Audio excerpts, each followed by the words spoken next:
Entonces ya teniendo en claro los fundamentos, la génesis de las ondas del electrocardiograma, vamos a hablar ahora de cómo se realiza un electrocardiograma. Y para eso tenemos que saber que el electrocardiograma está conformado por un amplificador, un galvanómetro, un sistema de inscripción y un sistema de calibración. Entonces, previa a la interpretación del electrocardiograma, cuando ustedes vean los electrocardiogramas que están en los ejemplos, vean los ampliados. Van a ver en la parte izquierda, vamos a ver acá una imagen, ¿la ven todos? Acá, esta imagen casi rectángulo, lo vamos a ver representado acá.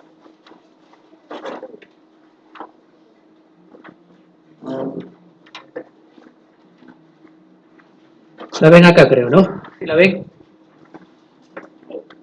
Esa imagen representa de que el trazado electrocardiográfico está siendo registrado, valga la redundancia, con el trazado normal, porque vamos a ver electrocardiogramas, no en los ejemplos que les he traído, pero sí cuando en la práctica clínica, que están al cuarto del trazado o a la mitad del trazado, eso lo vamos a entender más adelante. Entonces, el papel del electrocardiograma es un papel milimetrado que está dividido en cuadrados grandes, y cada cuadrado grande está conformado por 5 cuadrados pequeños, tanto en sentido horizontal como en sentido vertical. Los cuadrados, o los cuadrados pequeños en sentido horizontal representan tiempo, mientras que los cuadrados pequeños en sentido vertical representan voltaje. De tal manera que cada cuadrado pequeño representa 0.04 segundos. Vale decir que cada cuadrado grande representa 0.04 por 5, 0.20 segundos. Y en sentido vertical, cada cuadrado pequeño equivale a 0.1 milivoltios. 10 cuadrados pequeños o 2 cuadrados grandes, 10 cuadrados pequeños o 2 cuadrados grandes equivalen a 1 milivoltio. Eso es importante tenerlo en cuenta.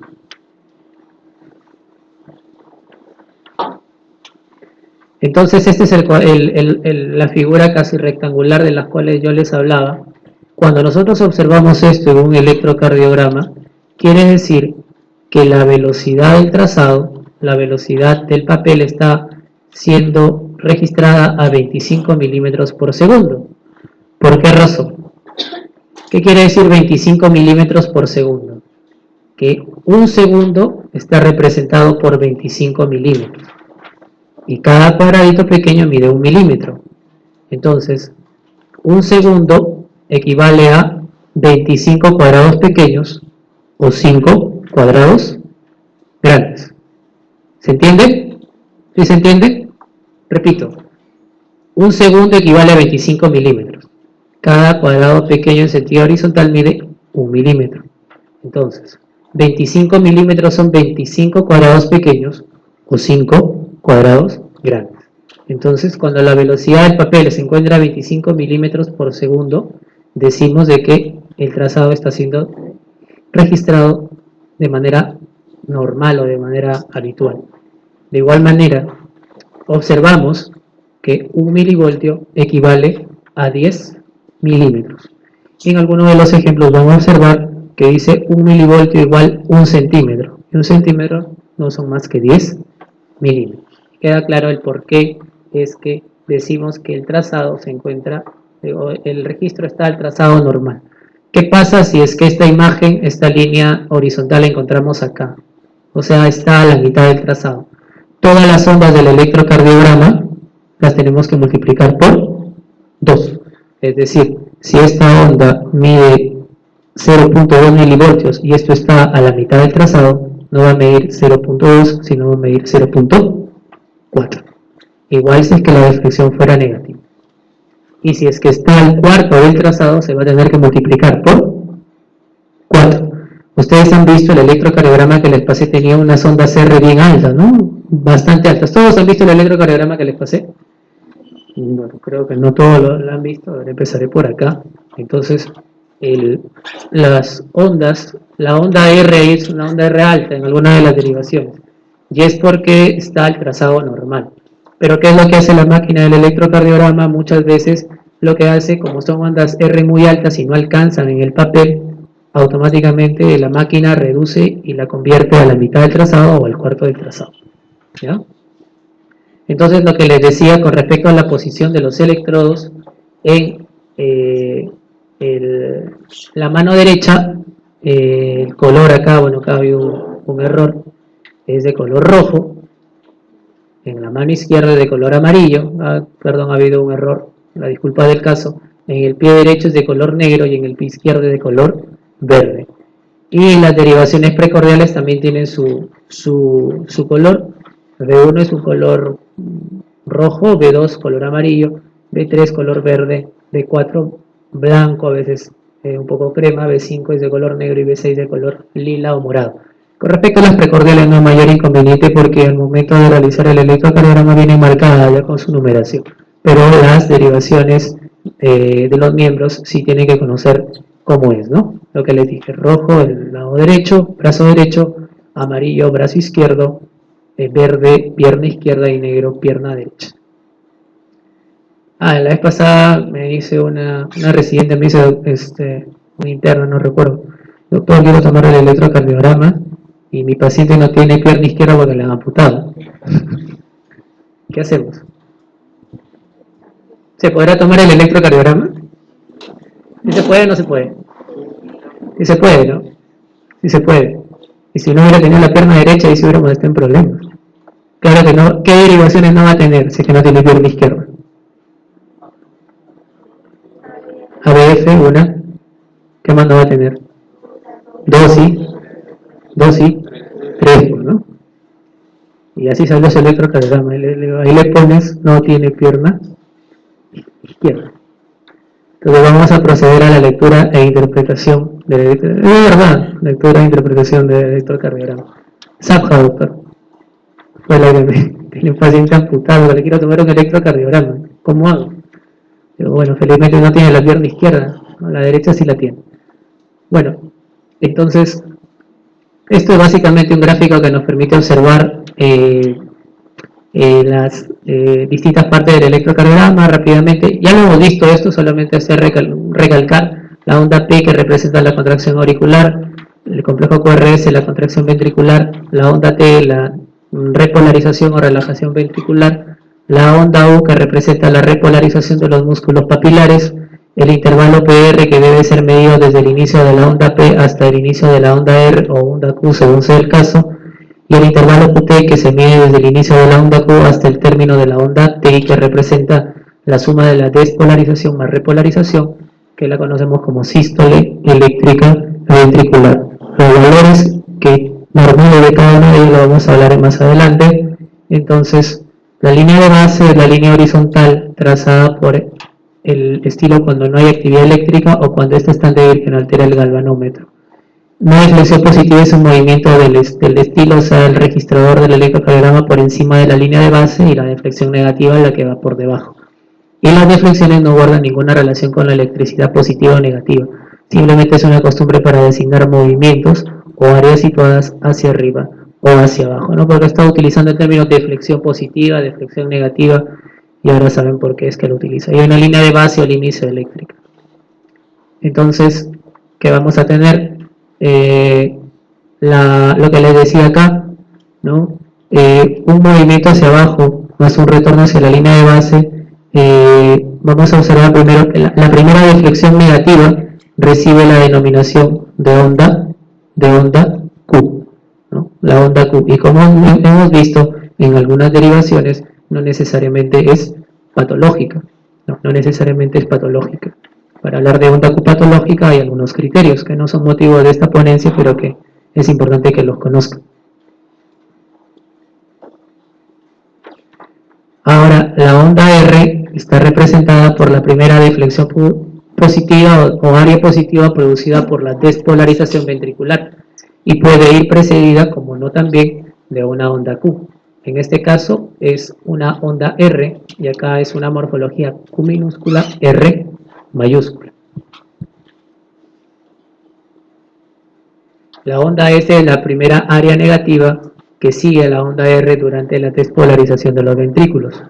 Y puede ser una onda S minúscula o una onda S mayúscula, según lo que vamos a ver en las diapositivas siguientes.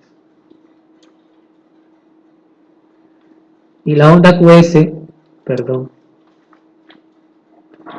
es un complejo de despolarización completamente negativo, es decir, no hay onda R.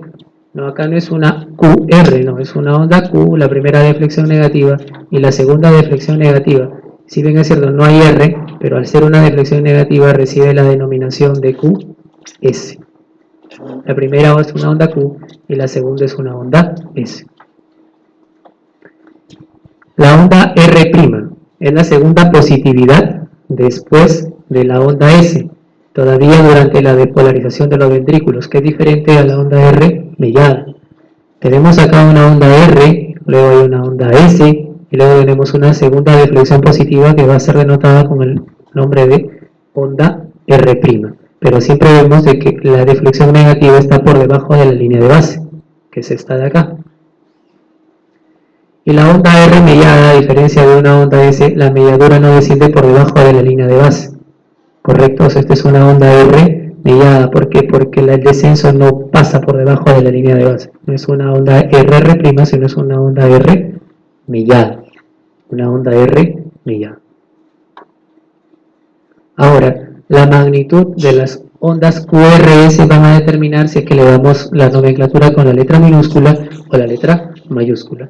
Se dice que cuando una deflexión mide menos de 5 milímetros, o sea, menos de 5 cuadrados, se le va a denotar con la letra minúscula. Cuando mide 5 milímetros o más, va a recibir la denominación mayúscula. En este caso, la onda Q es una onda que mide menos de 5 milímetros, por eso que la nomenclatura es Q minúscula. La onda R largamente supera los 5 milímetros, razón por la que es denotada con una R mayúscula. Y la onda S es una onda que también mide menos de 5 milímetros, por la que también está denotada con una letra minúscula. Aquí, por ejemplo, la onda R es una onda R minúscula porque mide menos de 5 milímetros y la onda S es una S mayúscula porque mide poco más de 5 milímetros. Entonces, lo que les estaba mencionando, minúsculas las magnitudes pequeñas y mayúsculas las magnitudes grandes con los puntos de corte que ya les indiqué. Entonces aquí tenemos un ejemplo o varias morfologías de QRS que es importante que las conozcan. Por ejemplo, acá es una R minúscula con S mayúscula, acá es R y S mayúsculas porque la magnitud supera los 5 milímetros. Aquí, por ejemplo, es una onda RSR', haciendo nuevamente énfasis que es una R'. ¿Por qué? Porque la deflexión negativa, la deflexión negativa está por debajo de la línea de base, a diferencia de acá que es una onda R mellada. Acá, por ejemplo, es una RSR', pero las dos R son minúsculas porque no superan los 5 milímetros. En cambio aquí, la primera R es minúscula, pero la segunda R, al ser una onda de gran magnitud, es R', pero es R mayúscula prima. Igual con el resto de nomenclaturas que ustedes pueden ver, en las copias que les han brindado. Entonces, para interpretar un electrocardiograma tenemos que tener una sistematización, ¿correcto? Una sistematización para poder realizar una adecuada lectura del electrocardiograma. Si nosotros leemos el electrocardiograma de manera sistemática, no se nos va a pasar ningún detalle. De modo que para hacer una buena interpretación del electrocardiograma tenemos que saber si es que el electrocardiograma tiene las siguientes características. Primero hay que ver el ritmo, si es que es o no es sinusal. En segundo término, hay que determinar la frecuencia cardíaca. En tercer lugar, determinación del eje eléctrico. En cuarto término, el análisis de la morfología de cada una de las ondas. Y aquí faltó la medida de cada una de las ondas. ¿Correcto? O sea, aquí en sus separatas tiene que agregarle pues un número 5 en el que tenemos que hacer la medida de cada una de las ondas, segmentos e intervalos del electrocardiograma. Vamos a ver ahora cómo vamos a determinar el ritmo. Como les dije, el ritmo sinusal no solamente basta con que tengamos una onda P, sino que también existen otros requisitos para hablar de un ritmo sinusal. Entonces, la presencia de onda P es el requisito con el que la mayoría estamos familiarizados para considerar el ritmo como sinusal, pero no es el único. El segundo requisito es que toda onda P debe ir seguida de un complejo QRS. En algunos libros lo van a encontrar como que la onda P conduce, o sea, va seguida de un complejo QRS. No hay ninguna onda P que no conduzca. El tercer requisito es que la onda P sea positiva en todas las derivaciones, a excepción de ABR en la que es negativa y en B1 en la que es isodifásica, por los motivos que ya hemos conversado en la parte de fundamentos. El cuarto requisito es que el intervalo RR o el intervalo PP sea constante. Y el quinto requisito es que en una misma derivación la onda P tenga la misma morfología. Es decir, asumiendo que vamos a asumir que la derivación 2 tiene otro complejo. Esta onda P de la derivación 2 tiene que ser a la onda P del siguiente latido. O sea, no podemos hablar de ritmo sinusal si es que la onda P de la derivación 2, por ejemplo, es diferente a la siguiente onda P en la misma derivación. No sé si me dejo entender. O sea, la onda P tiene que tener la misma morfología en una misma derivación para hablar de ritmo sinusal.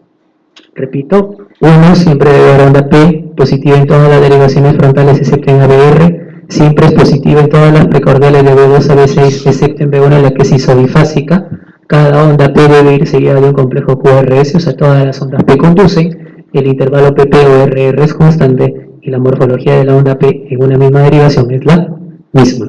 Sin embargo, existe un término que se le conoce como arritmia sinusal y hace referencia a un fenómeno según el cual el intervalo RR no es regular, es decir, la distancia entre dos RR consecutivas no es el mismo número de cuadraditos, pero es una variante de lo normal, ¿ok?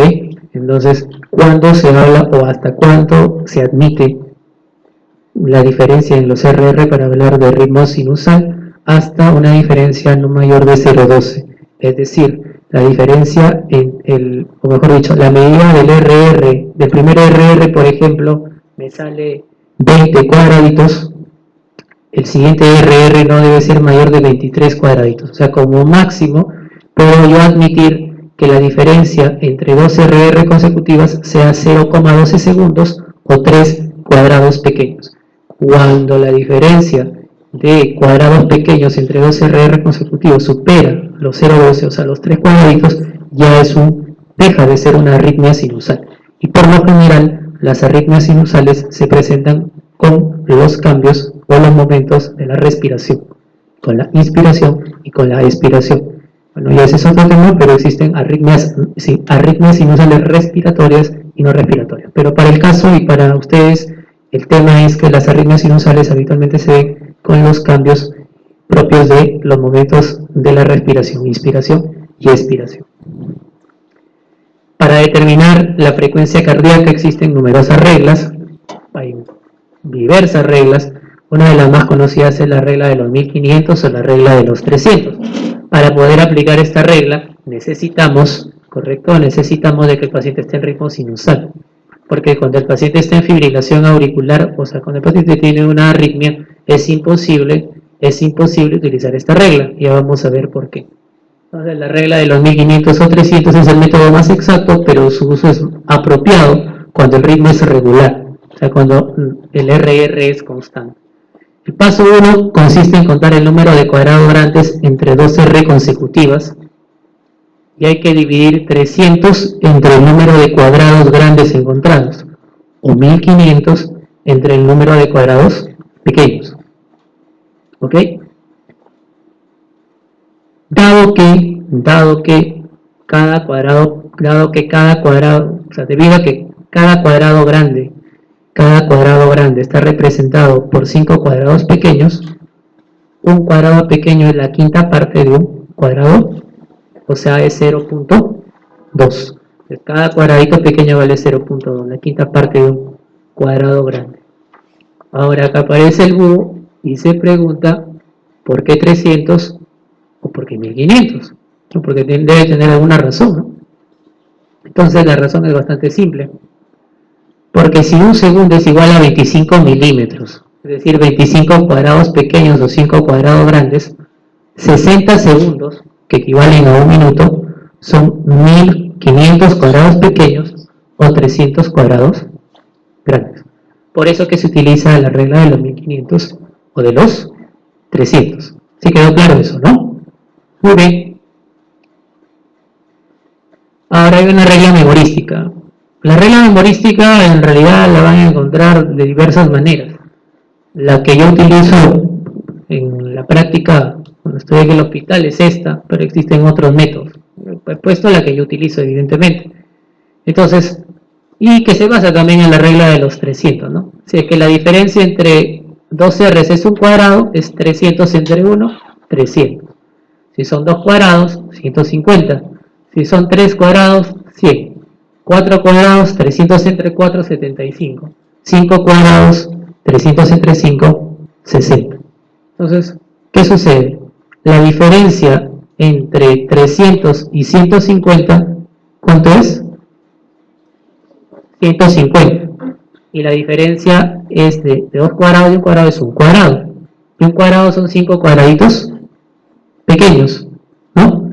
Entonces yo divido 150, que es la diferencia entre 300 y 150, entre 5 cuadraditos. Y esto me va a dar que cada cuadradito pequeño vale 30. Igual, pasado los 150, cada cuadrado pequeño me vale 10. Pasado a los 100, cada cuadrado pequeño, es decir, si 3 cuadrados valen 100 y 4 cuadrados valen 75, la diferencia entre 3 cuadrados y 4 cuadrados es un cuadrado grande o 5 cuadrados pequeños. Entonces, 100 menos 75, 25. Entre 5 cuadrados pequeños, 5. Entonces, cada cuadrado pequeño pasado los 3 cuadrados vale 5. Cada cuadrado pequeño pasado los 4 cuadrados vale 3. Y así sucesivamente. En realidad eso depende de la práctica. Evidentemente, para ustedes lo más práctico es hacer la división, pero vamos a ver en los ejemplos que no es tan difícil como parece. Entonces tenemos acá dos intervalos RR, 300, 150, 100, 60, 75, 60, 50, 43, 37 y así sucesivamente. Es la regla memorística.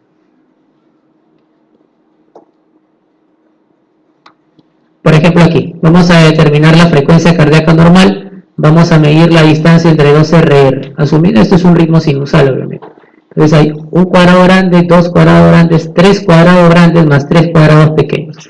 Entonces vamos a dividir 300, ¿correcto?, entre el número de cuadrados pequeños, número de cuadrados grandes, perdón.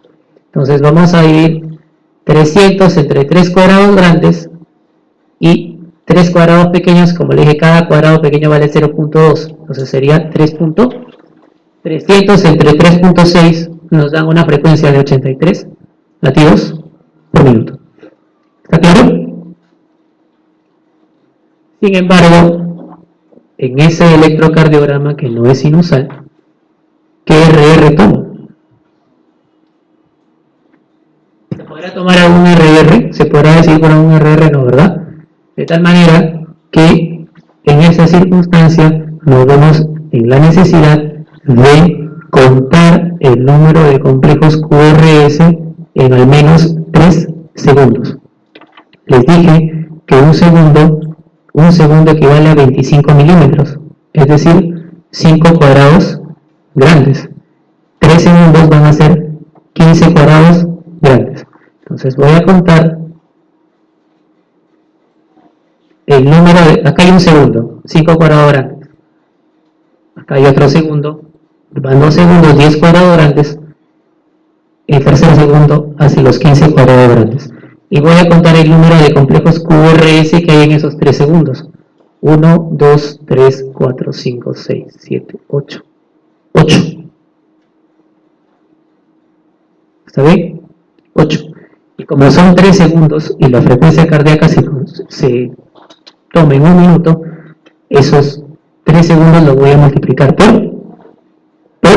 para hacer 60 segundos. 3 segundos por 20.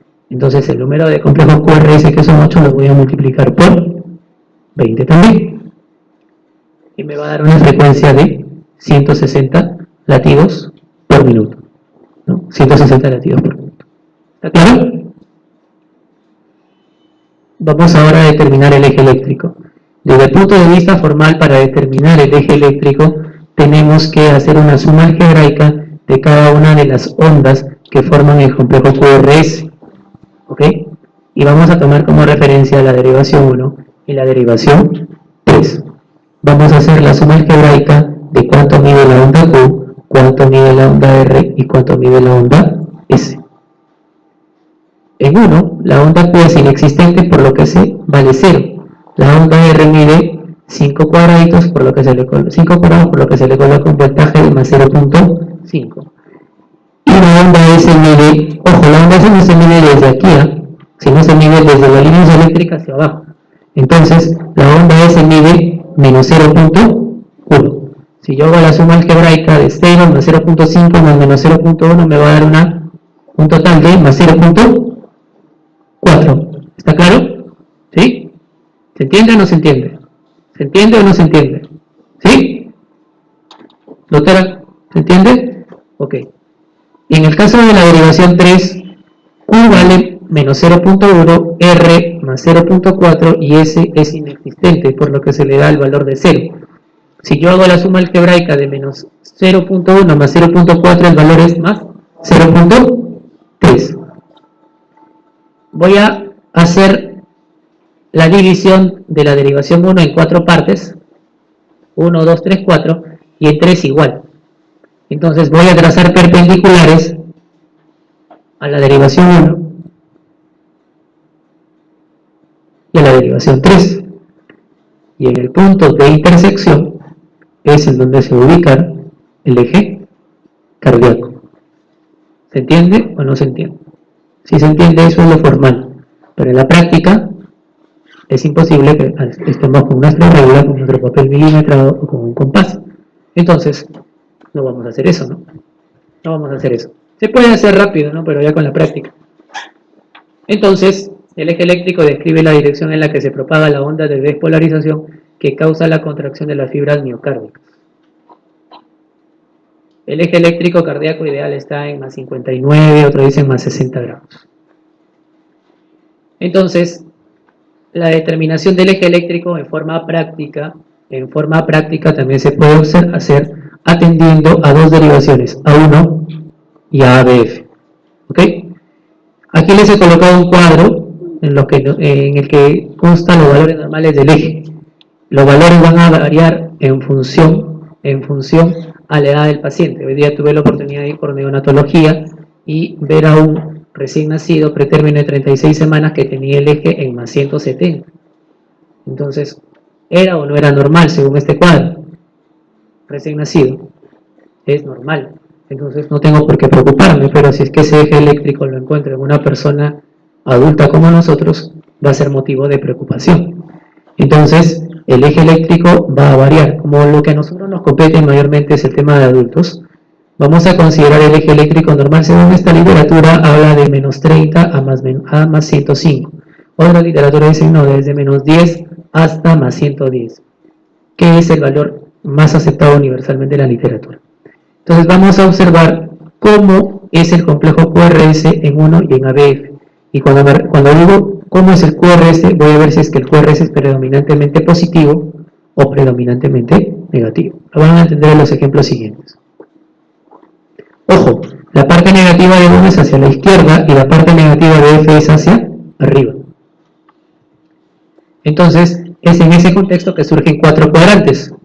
Primer cuadrante, segundo cuadrante, tercer cuadrante y cuarto cuadrante. El eje eléctrico normal debe caer en el primer cuadrante. Cuando está en el segundo cuadrante, decimos que el eje está desviado hacia la derecha. Cuando está en el tercer cuadrante, decimos que el eje está desviado hacia la derecha en forma extrema. Y cuando está desviado hacia el cuarto cuadrante, se dice que el eje está desviado hacia la izquierda. Y hay patologías que van a generar cada una de las desviaciones del eje. O variantes de lo normal. Entonces aquí, por ejemplo, típicamente lo que decimos en la práctica clínica. Positivo en 1, positivo en F. Queda claro, ¿no? Predominantemente positivo en 1, predominantemente positivo en F. Quiere decir que si nosotros trazamos los cuadraditos, las perpendiculares, va a ser perpendicular acá y perpendicular acá. Entonces la intersección de las dos perpendiculares va a caer acá. Entonces decimos que el eje es un eje normal. No nos interesa a cuántos grados está. Lo único que sabemos es que el eje eléctrico está en el primer cuadrante y por tanto es un eje eléctrico normal. Eso es para un golpe de primera vista.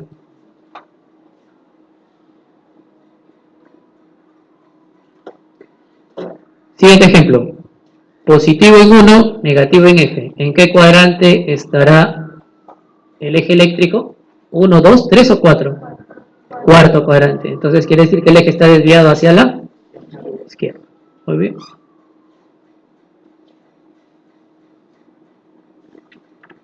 Aquí, ¿qué les parece? Negativo en 1 y negativo en F. ¿Qué cuadrante está? Tercer cuadrante. O sea, es un eje desviado a la derecha en forma extrema. Eso se ve generalmente en personas que tienen cor pulmonar, por ejemplo. Pacientes que son fumadores, han desarrollado una enfermedad pulmonar obstructiva crónica y han hecho un cor pulmonar. Cor pulmonar. Observamos también en sujetos longilíneos. Es raro verlo, pero se ven. Pacientes longilíneos, por la disposición del corazón, que es un corazón vertical, podemos observar en algunos casos desviación del eje a la derecha. En neonatos, lo que vi hoy día, ¿no? En neonatos también. Pero es una variante de lo normal para ellos, porque evidentemente el eje eléctrico en ellos no es como el de nosotros, los adultos. Aquí, por ejemplo, este es otro método para determinar el eje eléctrico. Para determinar el eje eléctrico tenemos que ver cuál es la onda más isodifásica. ¿Ok? La onda más isodifásica. ¿Cuál es la onda más isodifásica? Ojo, ojo, antes que me olvide.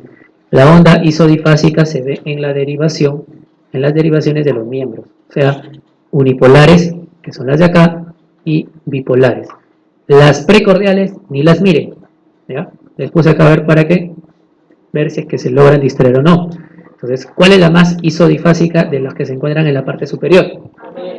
A ver, una vez que identificamos la onda más isodifásica, identificamos su perpendicular. Y la perpendicular a F es la derivación. La perpendicular a F, la que forma ángulo recto, es la derivación. Derivación. Fuerte, derivación de 1. Entonces, el eje eléctrico va a caer en su perpendicular. Entonces, el eje eléctrico está ubicado en la derivación de 1. Entonces, el eje eléctrico en ese electrocardiograma está en ¿cuántos grados? En 0 grados. La mnemotecnia para que se acuerden es la señora Flor y sus 3 maridos. La perpendicular de F es 1 y viceversa. La perpendicular de L es 2 y la perpendicular de R es 3. En el electrocardiograma, generalmente en la tira, nos dan así. 1, 2, 3, ABR, ABL y ABR. Las perpendiculares es así.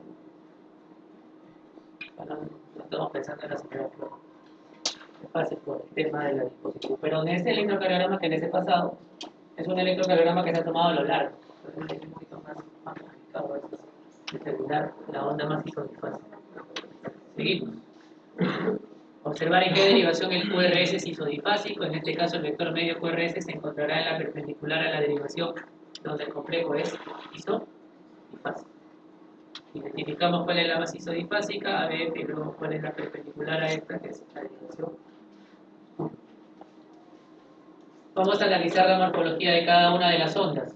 La onda P en condiciones normales, el segmento PR, intervalo PR, el segmento ST y el complejo QRS y el intervalo QR. Bien. Vamos a empezar primero hablando de la onda P.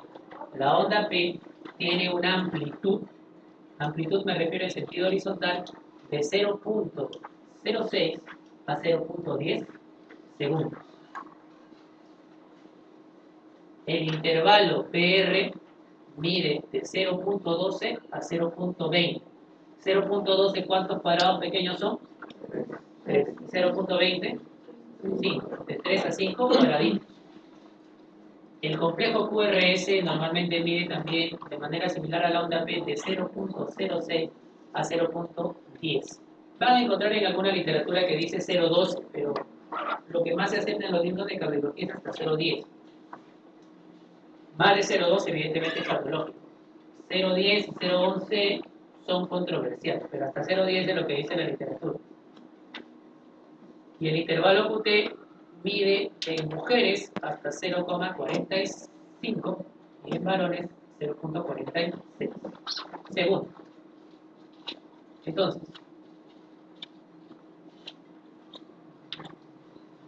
la onda P mide como de amplitud de 0.6 a 0.10. 0.10 son 2 cuadraditos y medio, ¿no? Un cuadradito es 0.04, dos cuadraditos 0.08, 2 cuadraditos y medio 0.010. Y es fácil de acordarse porque en voltaje también como máximo debe medir 0,25 milivoltios. Un cuadradito 0.10 milivoltios o 0.1. Dos cuadraditos 0.2, 2 cuadraditos y medio 0.25 milivoltios. Cuando excede este voltaje decimos que es una onda P y Q. ¿Ya? Una onda P y Q. En el caso del intervalo PR, que mide de 0,12 a 0,20, cuando mide menos de 0,12, ¿sí?, consideramos de que estamos frente a un síndrome de preexcitación. El más conocido es el Wolff-Parkinson-White, pero existe otro síndrome conocido como el síndrome de QT largo, nada más, que es el síndrome de Long-Gannon-Levin. Long-Gannon-Levin, también llamado síndrome de PR Gannon-Levin. ¿Okay? Y cuando está por encima de 0,20, hablamos de bloqueos auriculoventriculares. El complejo QRS, los valores normales que ya les he señalado. Y finalmente el intervalo QT. El intervalo QT representa la sístole eléctrica ventricular. Se mide desde el inicio de la onda Q hasta el término de la onda T. ¿Ok? ¿Y por qué trazo estas líneas? Porque durante la fase 3 y la fase 4, que es la fase de repolarización ventricular, sabemos que durante esta fase el músculo cardíaco se encuentra en periodo refractario absoluto. Es decir, como está estimulándose y, digamos, repolarizándose, o sea, abandonando el impulso, no va a haber ningún impulso que pueda volver a despolarizar ese electrón. Pero ya al terminar la fase 3, hablamos de un periodo refractario relativo. Es decir, durante esta etapa, un impulso de suficiente magnitud puede volver a despolarizar el ventrículo. Y es ahí la génesis de las arritmias. Entonces, el intervalo QT en varones hasta 0.45, en mujeres hasta 0.46. Me había equivocado, disculpen el error. Y el intervalo QT corregido se obtiene dividiendo el QT no corregido entre la raíz cuadrada del intervalo R. Y por eso les dije el tema de los demás. Hay aplicaciones que se calculan el QT corregido.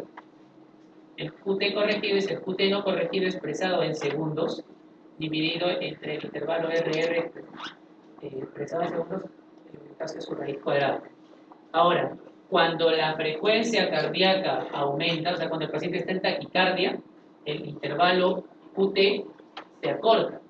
Y cuando el paciente está en bradicardia, el intervalo QT se alarga. Repito, taquicardia, QT corto. Bradicardia, QT largo. Conclusiones para pasar a la parte práctica. La onda P mide normalmente de 0.06 a 0.10, una amplitud de 0.25 milivoltios, es positiva en todas las derivaciones excepto en ABR, en la que es negativa, y en B1 en la que es isodifásica. El máximo voltaje lo apreciamos en la derivación 2, La morfología de las derivaciones precordiales positiva en todas excepto en B1 en la que se hizo bifase. Complejo QRS, duración de 0.06 a 0.10, voltaje variable en función de la derivación. Ahora, sabemos que en las derivaciones frontales, o sea, en 1, en 2, en 3, ABR, ABL, ABF, el QRS no debe medir más de 15 milímetros o 1.5 milivoltios. Y en las derivaciones precordiales, o sea, B1 hasta B6, no debe medir más de 25 milímetros o 2.5 milivoltios. Y ahora, el QRS en las derivaciones frontales no debe medir menos de 0.5. El electrocardiograma que les he pasado tiene un valor bastante más alto del que les estoy señalando, más de 25 milivoltios. ¿Qué pasa si tenemos QRS de bajo voltaje? ¿Qué se les ocurre que puede estar pasando? Derrame, exacto. Cuando hay una interfaz de líquido entre la piel y el corazón, vamos a obtener complejos de bajo voltaje. Y eso les puede venir como pregunta en un caso clínico. QRS de bajo voltaje, paciente que tiene ingurgitación venosa yugular, tiene signo de Kussmaul, tiene pulso paradójico, no puede tener un derrame pericárdico, un taponamiento pericárdico en función de la ejecución del caso clínico. Si le dice complejo de bajo voltaje, más aún. La morfología, que es lo que hemos conversado acá, y la R va aumentando de B1 a B6 y la S va disminuyendo de B1 a B6. El segmento ST y la onda T, en el segmento ST eléctrico, puede haber un desnivel positivo en deportistas, y nosotros decimos que es infarto y no es infarto, sino es repolarización precoz, que es lo que vamos a ver en los ejemplos. Y la onda T tiene un voltaje máximo de 0.6 milivoltios en las derivaciones frontales. Es decir, en la derivación, voy a poner un ejemplo nada más, en la derivación 1 tengo la onda P, complejo QRS, la onda P no debe medir más de 0.6 milivoltios, o sea, 6 cuadraditos. Y en las derivaciones precordiales no debe medir más de 10 milímetros o 1 milivoltio o 10 cuadraditos. Si es que mide más de eso, decimos que las ondas T son picudas. Y las ondas T picudas se observan en algunos desórdenes hidroelectrolíticos, como por ejemplo la hipercalemia. El PR, 0.12 a 0.20, menos de 0.12, conducción acelerada, preexcitación, Wolff-Parkinson-White, Longano-Levin, más de 0.20, bloqueos auriculoventriculares. El intervalo QT, si la frecuencia cardíaca es alta, el QT sea corta, y si es baja, el QT sea larga. El ritmo es sinusal cuando se cumplen los 5 criterios que les he dicho. La frecuencia normalmente es de 60 a 100, ojo, taquicardia por encima de 100, no por encima de 90, si lo ponen en un caso clínico. ¿Por qué razón? Porque quien marca la frecuencia cardíaca normal es el nodo sinusal, y el nodo sinusal se despolariza a una frecuencia de 60 a 100, no de 60 a 90. Que el criterio para definir si sea más de 90 no te indica de que la frecuencia cardíaca normal es hasta 90, no, la frecuencia cardíaca normal es hasta 100. Por encima de 100 hablamos de taquicardia, y por debajo de 60, bradicardia, y por debajo de 40, bradicardia extrema. ¿Ya? Y el eje cardíaco está entre menos 10 a más 110. Ahora vamos a pasar a los ejemplos. ¿Hasta ahí alguna pregunta? ¿Hasta ahí alguna pregunta? ¿Algo que no haya quedado claro para pasar a los ejemplos?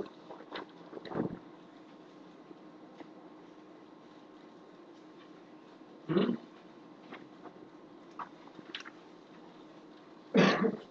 Bueno, entiendo que quiero pensar en que han comprendido todo.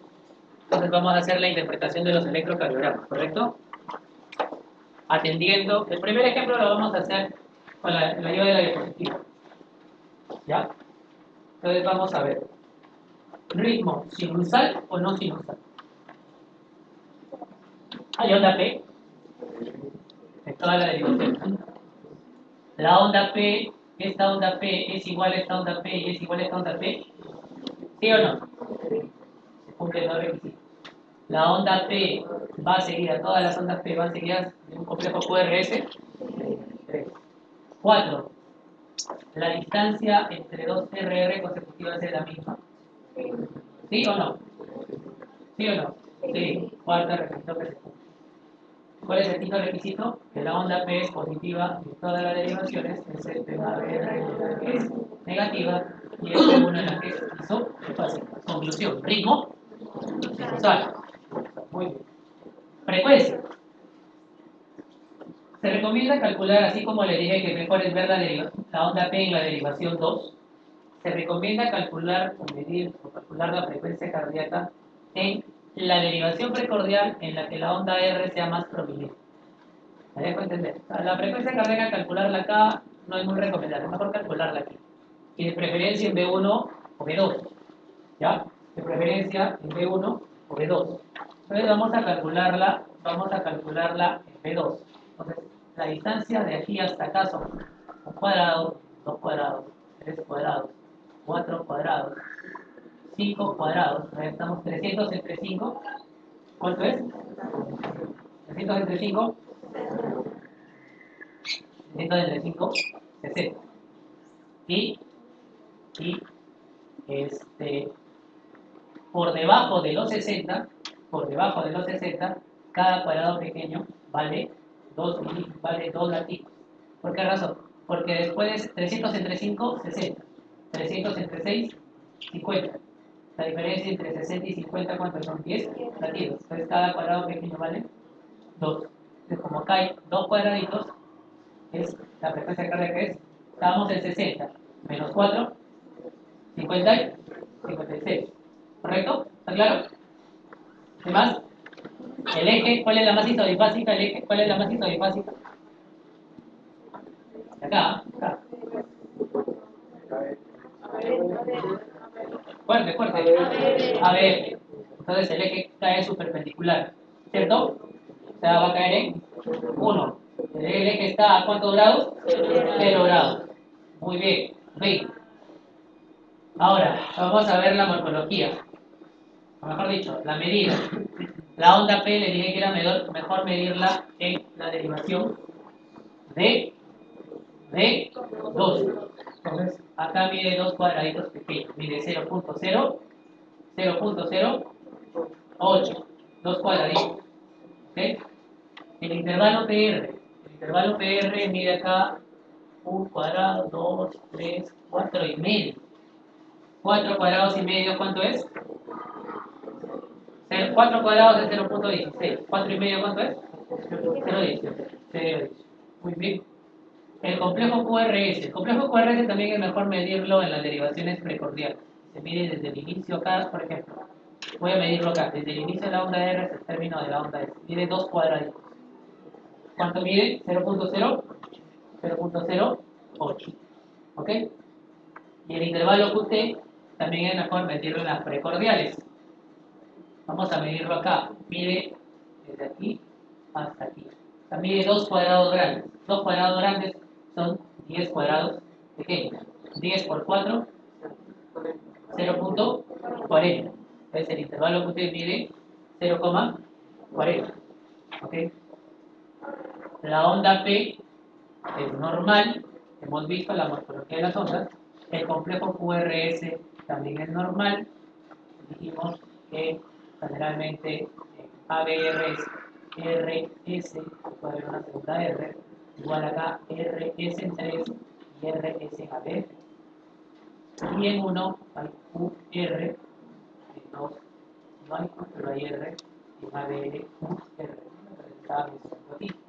Entonces, la morfología es completamente normal. Conclusión, electrocardiograma normal. Siguiente. A ver, ¿está infartado o no está infartado?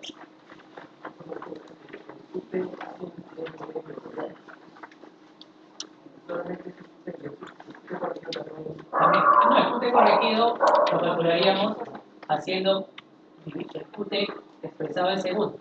Cuando yo digo 0,40 segundos, 0,40 segundos, estoy diciendo 400 milisegundos.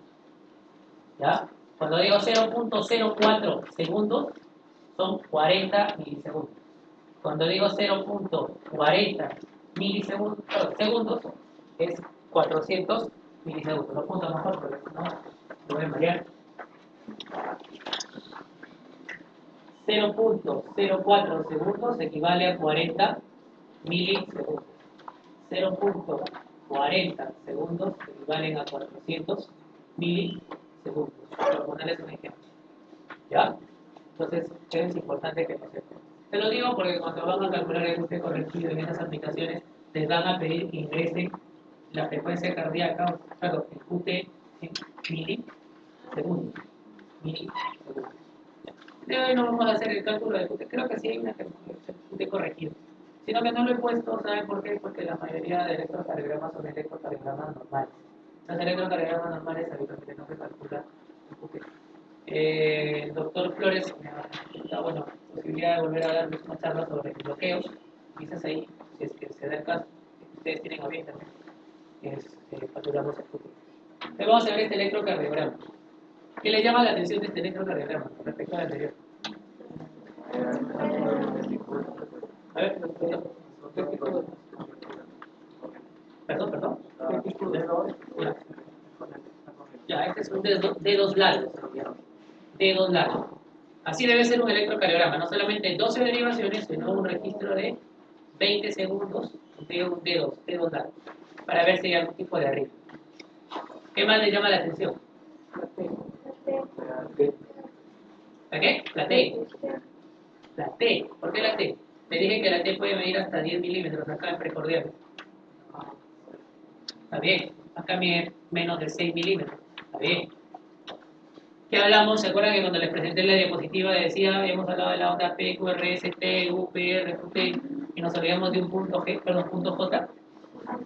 Y acá el punto J da la impresión de ser un punto J que está elevado. Tú lo ves, y se parece con dolor torácico, oye, es un ST elevado, pero no es un ST elevado, sino es un punto J elevado, o trastorno de repolarización precoz. Esta es la repolarización precoz. La repolarización precoz habitualmente se observa en B2, en las derivaciones precordiales, B2, B3, 4. Se puede ver en todas, ¿eh? Pero habitualmente en B1, B2, B3. Y es típico de sujetos sanos, de deportistas, y no denota patología. ¿Ya? Lo van a encontrar como repolarización precoz, como trastorno inespecífico de la repolarización o trastorno de la repolarización. Entonces, ¿qué más le llama la atención? ¿Algo más? ¿Algo más que le llame la atención? Miedo. Nada más. Los que se vienen son peores, ¿no? No, no es fácil. ¿Cuál? R mellada. ¿En dónde? Muy bien, una R mellada. R mellada. Entonces vamos a proceder a la interpretación. Ustedes tienen los electrocardiogramas, los tienen, ¿no? Los tienen. Yo voy a pasar acá rápidamente. Se trataba de un paciente varón de 25 años que se realiza el electrocardiograma con evaluación preocupacional. Es el electrocardiograma. Vamos a ver. Vamos a ver el ejemplo. Ritmo, sinusal o no sinusal. Sinusal, ¿no? Sinusal o no. Ritmo sinusal. Frecuencia. 1, 2, 3, 4 cuadrados. 4 cuadrados menos 3 adicionales. Les dije que por debajo de los 4 cuadrados, 300 entre 4, ¿cuánto es? 75. Si fueran 5 cuadrados serían 300 entre 5, 60. La diferencia entre 75 y 60, ¿cuánto es? 15 latidos. 15 entre 5 cuadraditos. Cada cuadradito pequeño vale 3. Entonces, si son 4 cuadrados grandes más 3 adicionales es 75 menos 9. Después de cardíaca, ¿cuánto es? 66. Eje. ¿Cuál es la más isodifácil? Rega. ¿Cuál es la más isodifácil?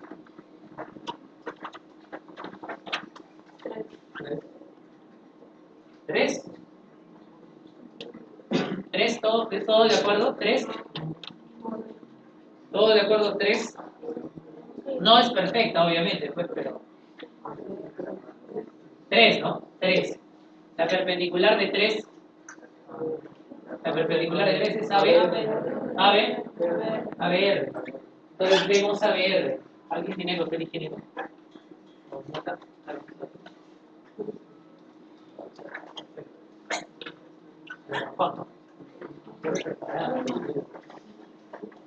Entonces, el eje cae en ABR. Y ABR estaba a ¿cuántos grados? A menos 150, ¿no? Pero no está a menos 150. ¿Por qué razón? Porque, ¿qué pasa? Yo tengo esto aquí. Acá está la matriz bifásica y la ABR. Acá es el lado positivo de ABR. Positivo de ABR. Entonces, ¿qué va a pasar? Este está a menos 150. Pero si ustedes observan el electrocardiograma, el ABR es predominantemente negativo. Entonces va a estar en la proyección. En la proyección. Si esto mide 150, ¿esto cuánto mide? Para completar 280 grados, ¿cuánto mide?